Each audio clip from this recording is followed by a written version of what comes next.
Atëherë, në fakt, do të ketë një përmirësim të dukshëm pas rreshjeve që për hir të vërtetës më të fokusuara dhe më problematike janë paraqitur në zonat veriore, dhe ishin parashikuar dhe më herët që pikërisht fokusi do të ishte aty, ku ka patur rreshje shumë të dëndura, sidomos në qarkun e Shkodrës, jo vetëm qyteti, por edhe zonat e nën Shkodrës dhe mbi Shkodrës.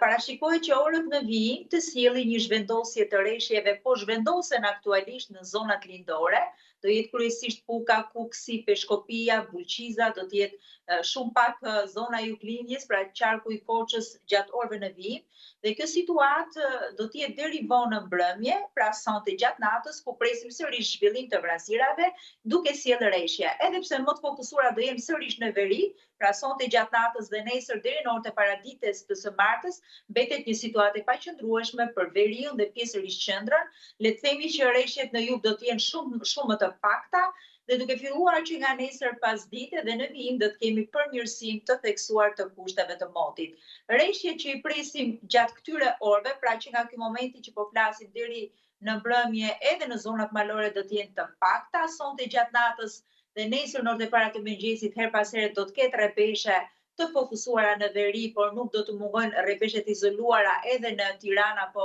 në qarkun e Elbasanit, po do të jenë të përkohshme dhe kalimtare, dhe përmirësohet moti nga e mërkura dhe në vijim do të kemi intervale të gjata me kthjellime.